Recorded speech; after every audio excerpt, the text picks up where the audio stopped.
मैं हूं अंकित अवस्थी और सही मायने में आज आवश्यकता है पूरे देश को यह बात समझने की कि सही मायने में एक व्यक्ति ने भारत के साथ कितना बढ़िया तरीके से पिछले 2 महीने से ब्लैकमेल खेला। फाइनली उसका ब्लैकमेल जैसे ही उजागर हुआ वो व्यक्ति बौखला गया। नाम है डोनाल्ड ट्रंप। बौखलाए हुए व्यक्ति ने कल से लेकर अब तक जो किया है वो हालांकि आप तक हमने ट्वीट्स के माध्यम से पहुंचाया है, फिर भी एक ही सेशन में समाहित करने का अभी प्रयास कर रहा हूं। यह बौखलाया हुआ व्यक्ति कल शाम को बोला कि मैं 25% टैरिफ लगाऊंगा। रात होते होते बोलता है कि मैं पाकिस्तान के साथ ट्रेड डील कर लिया हूं, पाकिस्तान से भारत को तेल बिकवाऊंगा। और तीसरा, आज दिन निकलते ही बोलता है कि भारत रूस की तरह डेड इकोनॉमी है। और तो और हमारा विपक्ष इस बात को स्वीकार भी कर लेता है। राहुल गांधी जी आते हैं और कैमरे पर कहते हैं और नहीं तो क्या, भारत तो डेड इकोनॉमी ही है। तो चलिए आज यहां तक का सारा विश्लेषण इस सेशन में करने का प्रयास करते हैं, क्योंकि अल्टीमेटली इस व्यक्ति ने भारत पर बयान देते हुए कहा, मुझे परवाह नहीं कि भारत के साथ क्या, भारत और रूस का क्या संबंध है, वो चाहे तो अपनी डूबती अर्थव्यवस्था को एक साथ डूबे, मुझे क्या, हमारे साथ व्यापार उनका बहुत कम है, रूस और अमेरिका का लगभग कोई व्यापार नहीं है।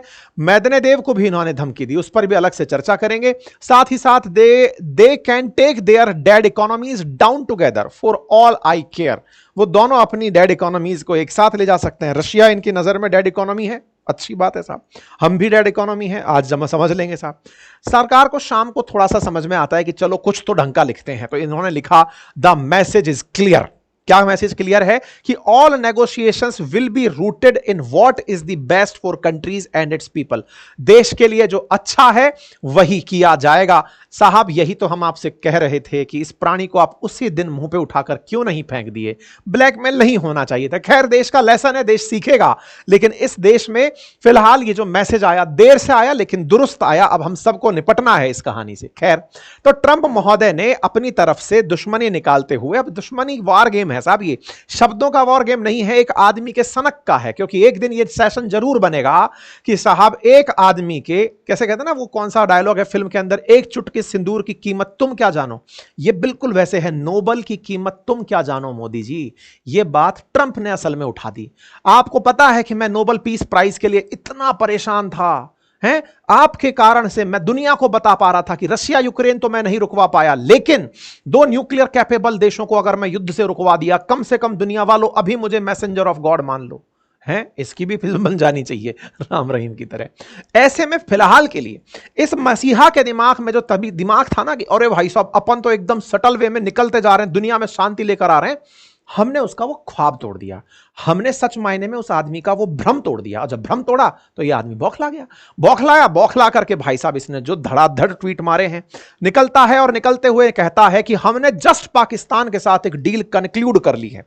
इंडिया मतलब पाकिस्तान के साथ डील कंक्लूड करी है, हम इनका तेल निकालेंगे, माफी चाहता हूं, इनके देश में से तेल निकालेंगे। United state will work together developing there massive oil reserve. अब तो आप ही जानते हैं कि पाकिस्तान के लिए तो यह मतलब ऐसा था कि जब 2 बंदर झगड़ रहे हो, नहीं उल्टा है, जब 2 बिल्लियां झगड़ रही हो तो बंदर रोटी लेके भाग जाता है।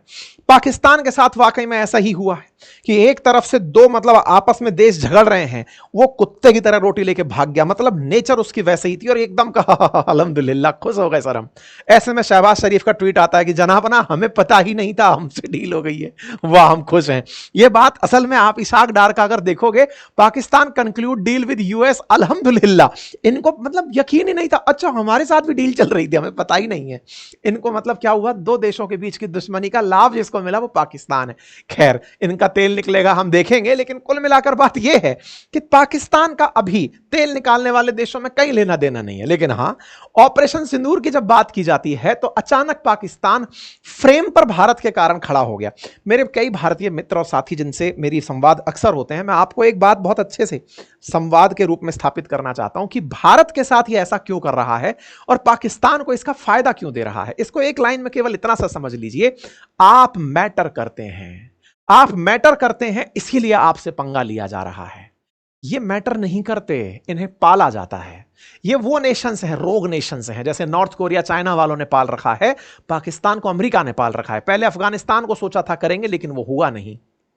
तो इस तरह के देशों को बना के रखते हैं कि तुम जाओ फट जाना कहीं भी जाकर के, जिहादी होकर के, जा फट गए हम तो। ठीक है, आतंकियों की पाठशाला इनके यहां चलती थी। लेकिन अब क्या है कि पहले इसको पुचकारा गया कि बेटे बहुत अच्छा कर रहे हो तुम, ईरान के सामने मत बोलना। जी बिल्कुल ठीक है, पहले तो ये बहुत तेज निकल कर आया था कि सब एक हो जाओ इजराइल के खिलाफ, ईरान के समर्थन में, इसको चुप करा दिया था आसिम मुनीर को। फिर क्या होता है, बाद में इसको क्रिप्टो का जाल फंसाकर खेल लिया था।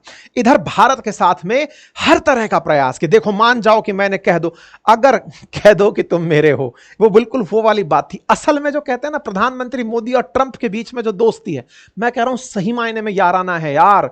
ये दो दोस्तों के बीच में वो वाली बात है कि यार तू बस मान जा कि मैंने करवाया है। असल मायने में पता है कंपटीशन किन के बीच होता है, ये आप और मैं है ना, इस बात को काफी अच्छे से रिलेट कर पाएंगे। अपने दोस्तों को आसपास से देखिएगा, अपन जो कहते हैं ना पड़ोसी गाड़ी ले आए तो हमें बड़ा दुख होता है, दोस्त टॉप कर जाए तो हमें बड़ा दुख होता है। असल में आपके शहर में कौन आईएएस बना, कौन किसके क्या लॉटरी लगी, आपको कुछ खास फर्क नहीं पड़ता। लेकिन जिसके साथ आपका मिलना जुलना, जिसके साथ सब बढ़िया है ना, उसके साथ अगर आपने कंपटीशन कर लिया तो उसकी तो भाई साहब आपको मुस्कान भी दुख देगी। अब भारत के साथ कहना ना मित्रता थी, हाउडी मोदी नामक कार्यक्रम में इस व्यक्ति ने देखा था कि अमेरिका में इनकी कितनी दीवानगी है।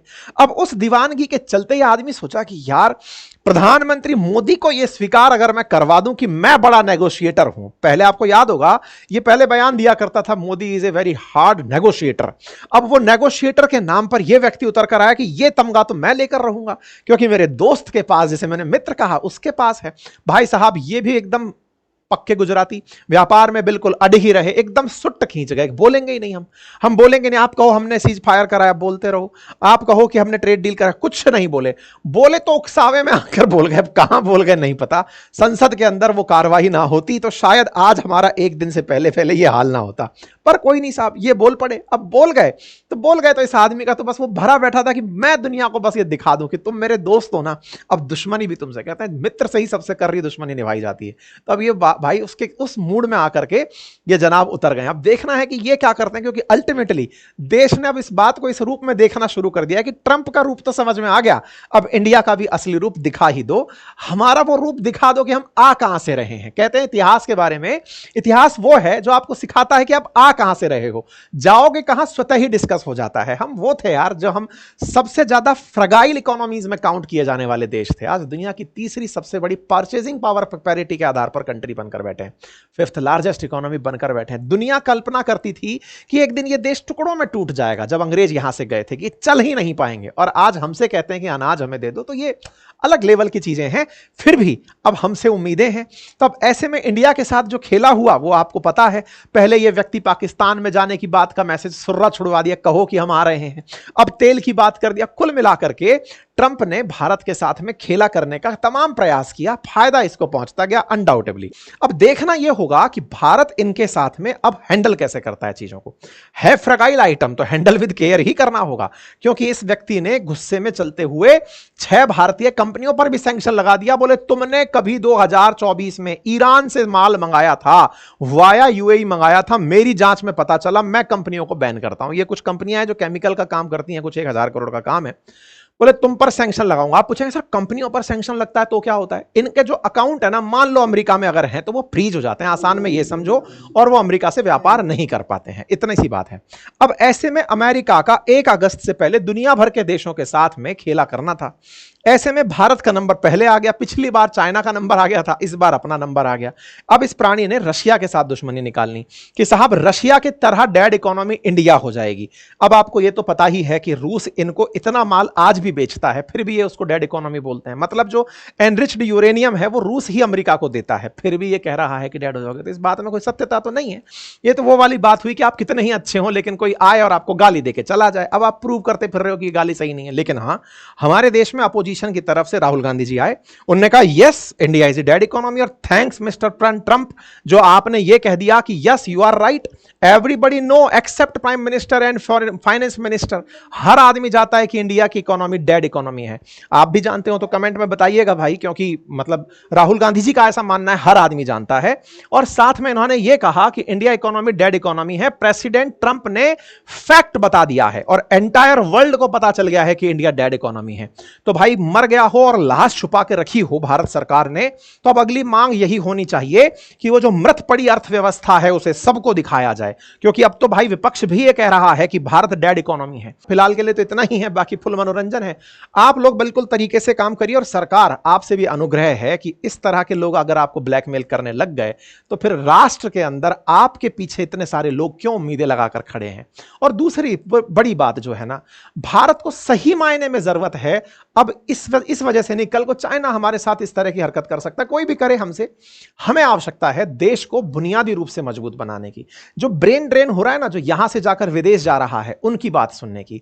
ये जो छात्र आपको आए दिन लाठियां खाते, आज तो छात्रों के चक्कर में टीचर लाठी खाते हुए दिखे, साहब ये नहीं होना चाहिए देश के अंदर। अगर ये सब हुआ तो फिर हम लोग केवल बयानवीर हो जाएंगे, फिर जो वाकई में विश्वगुरु बनने की बात है ना, वो दूर रह जाएगी है। तो ऐसे में आवश्यकता है कि जो हमारे बुद्धिजीवी अमेरिका में बैठे हैं वो भी अपना मुखड़ा खोलें और भारत के हित में अपने बातें रखें।